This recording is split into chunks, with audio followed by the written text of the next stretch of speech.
Bienvenidos a la evangelización con San Romero, Iglesia de la Arquidiócesis. Lecturas de este día fueron Génesis 18, 20, 32, Colosenses 2, del 12 al 24 y Lucas 11, del 1 al 13. Dispongámonos a escuchar la homilía de San Óscar Romero del 24 de julio de 1977 y sigamos con atención su mensaje. Otro saldo que yo quiero recordar y agradecer es la respuesta a la pregunta que yo hice en un diálogo por radio: ¿cómo quieren que se celebre el próximo 6 de agosto? Y me ha dado un gusto enorme ese sentido de fe, de piedad verdadera en torno de nuestro divino Salvador. Todos quieren que se limpie de ese sentido profano esta fiesta que debía de ser la evocación más bella del libertador de nuestro pueblo y de la verdadera liberación que la Iglesia predica, el divino Salvador. Vamos a recoger todas esas sugerencias y desde el próximo jueves nuestros encargados de la radio van a ocupar las horas de la Oficina de Información y Prensa para predicar por radio una novena del Divino Salvador motivada por estas sugerencias, por estos temas de actualidad.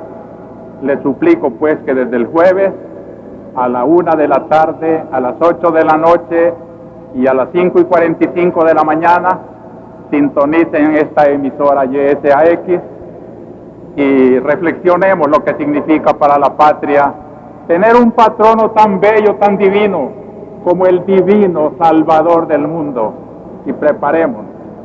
Y el 5, la víspera de la gran fiesta, que sea una fiesta de oración, han dicho muchos. Intensifiquemos la oración. Yo quiero invitar a todos los queridos párrocos para que el 5 en todas sus parroquias sea un día de preparación, de oración y penitencia, que se confiese el mayor número de hombres y mujeres y niños y jóvenes, para que vengan en la peregrinación del 6 a comulgar la mayoría. Y el 5, allá en la Basílica del Sagrado Corazón, donde está la imagen que luego viene en la tradicional procesión de la bajada, invitamos a todo San Salvador para que vaya a orar. Los grupos de oración que ya viven, gracias a Dios, en nuestras parroquias, concéntrense en la Basílica, intensifiquemos la oración por la patria. La bajada en ese pleamar que viene de toda la República, gracias a Dios, ese atractivo que nadie tiene más que el divino Salvador, se convierte en un clamor que es oración también, un aplauso, un viva al divino Salvador, que sea el grito de esperanza de esta patria al que se transfigura de las horas del dolor y del sufrimiento en la gran esperanza del transfigurado. Y el 6, nuestra misa mayor será de campaña, allí en la Puerta Mayor, frente a la plaza. Quisiéramos que todas las parroquias trajeran su propio estandarte para que a la hora de la comunión sus propios párrocos. Queremos que todos los sacerdotes estén en esta concelebración, que ningún párroco se quede. Sería señal de poca adhesión a la fe del pueblo y de la jerarquía y del divino Salvador la ausencia muy significativa de un solo sacerdote. Que todos estemos aquí junto al divino Salvador de la patria.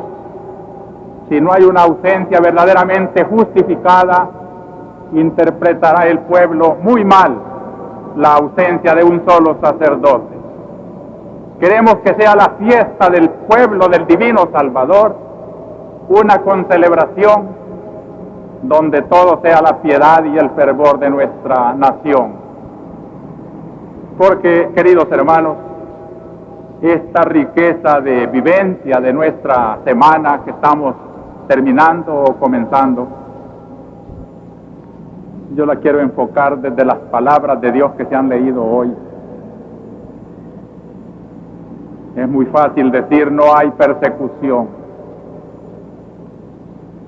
Pero cuando uno analiza a la luz de la palabra de Dios, ¿cuál es la misión de la iglesia?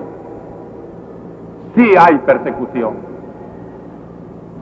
A la luz de la palabra de hoy aparece que la iglesia tiene el deber de denunciar el pecado. La primera lectura es una página de pecado social. Y de las otras lecturas aparece la otra misión de la iglesia: elevar los hombres en la oración a la verdadera promoción, cuya pirámide, dice el Papa, consiste en el trato del hombre con Dios. El hombre verdaderamente libre es Moisés, es Abraham, es el caudillo del pueblo, o el pueblo que habla con su Dios. Fijémonos en la primera página. Los pecados que se denuncian contra este pueblo son muy graves. Dice Dios a Abraham: y vengo a ver con mis propios ojos. Es una imagen bella, antropomórfica.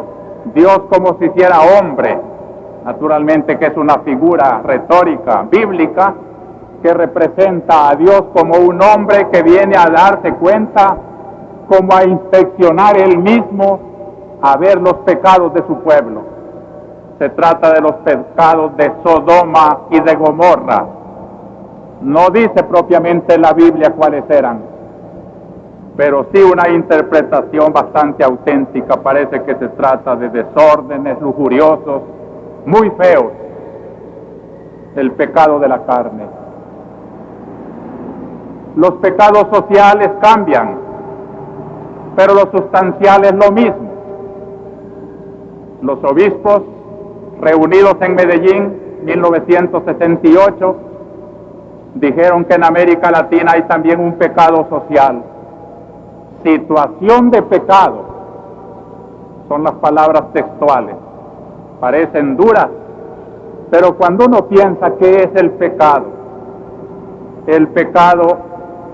es la muerte de Dios, es lo que ha sido capaz de llevar a Dios hasta morir en una cruz, porque sólo así se puede perdonar.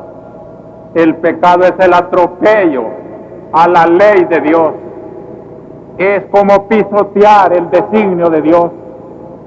El pecado es irrespeto a lo que Dios quiere. Y entonces el hombre que quiere buscar su felicidad fuera de Dios o contra Dios, pone su felicidad en las criaturas, en el dinero, en el poder político, en la carne, en la lujuria, en un amor adulterino. Es darle la espalda a Dios por una criatura, llámese dinero, llámese política o lujuria, como sea. Lo que pasa es que ese Dios despreciado, ofendido, reclama a este pueblo. Los pecados de este pueblo son muchos y vengo a ver, y el castigo se cierne ya sobre el pueblo pecador. Y se dijo en Medellín, es una situación de pecado, de injusticia social, que clama al cielo. Yo creo que todos sentimos esta realidad, clama al cielo.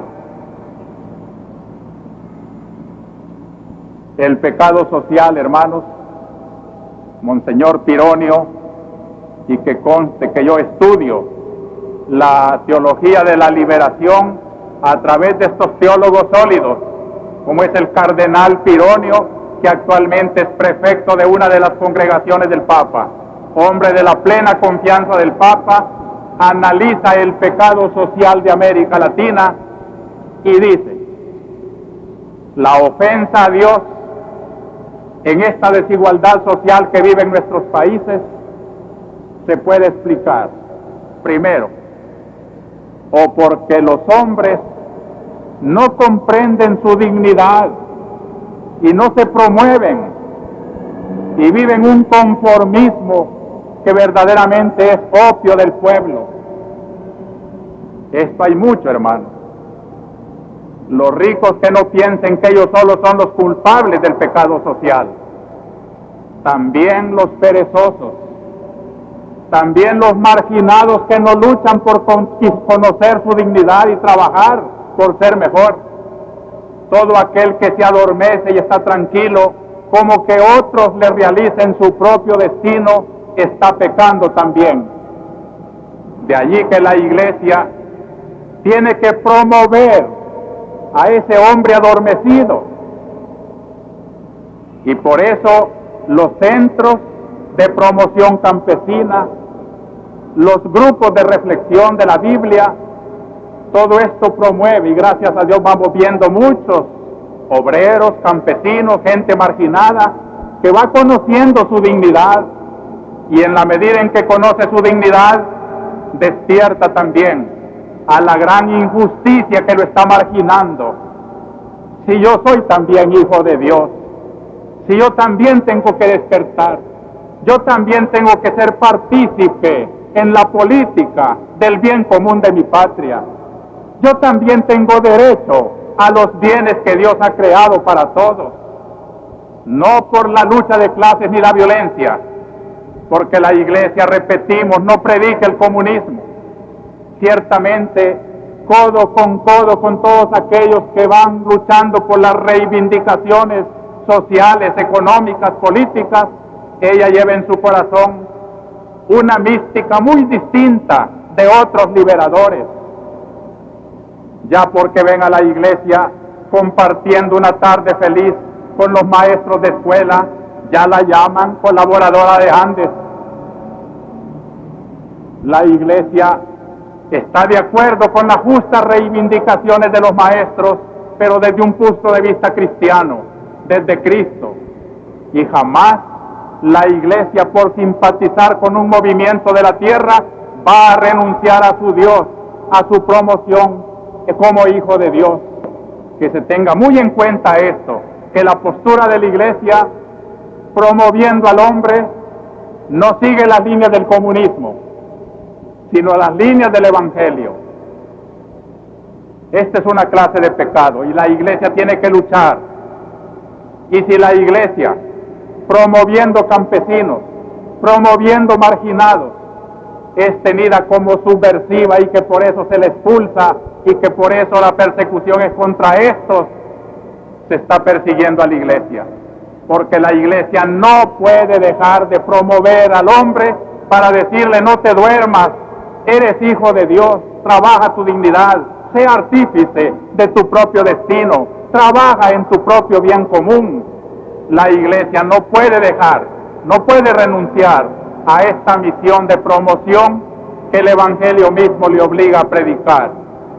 Y los colegios católicos y los centros de juventudes, todo aquello donde la Iglesia tiene que decir su palabra, tiene que promover y tiene que despertar la verdadera conciencia del hombre que ha estado muy marginado y que ha sido cómplice del pecado social. Pero hay otra fuente de pecado, dice Monseñor Pironio, es también el pecado personal de aquellos que acaparan lo que Dios ha creado para la felicidad de todos. No se dice que vayan a repartirlo. Es una objeción estúpida que muchas veces le han tirado a la Iglesia. ¿Cómo va a repartirse por igual y mañana todos habrán acabado con todo? No se trata de eso. Se trata de una transformación de la propiedad privada que, respetando la propiedad privada, le sepa dar un verdadero sentido social, que no consiste solamente en producir más, sino en producir más para el bien común de todos. Se trata de que lo que Dios ha creado y hace fructificar en nuestras tierras lleve felicidad a tanta gente que no tiene lo necesario. También esta es una fuente del pecado social que, como en Sodoma y Gomorra, clama al cielo y hace venir a Dios también a investigar cómo andan las cosas. Pecado social también que clama al cielo la marginación en política. Todos los hombres han recibido de Dios una capacidad para aportar al bien común. El no dejar que se realice el hombre aportando al bien de la nación lo que él puede dar es también un abuso de poder, es también como un acaparamiento de bienes que Dios ha dado para todos. Es allí que la Iglesia no puede callar ante esas injusticias del orden económico, del orden político, del orden social. Si callara la Iglesia, sería cómplice con el que se margina y duerme un conformismo enfermizo, pecaminoso, o con el que se aprovecha ese adormecimiento del pueblo para abusar y acaparar económicamente, políticamente y marginar una inmensa mayoría del pueblo.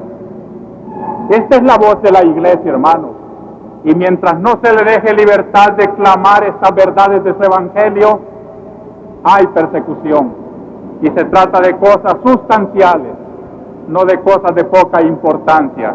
Es cuestión de vida o muerte para el reino de Dios en esta tierra donde Cristo ha querido establecerlo.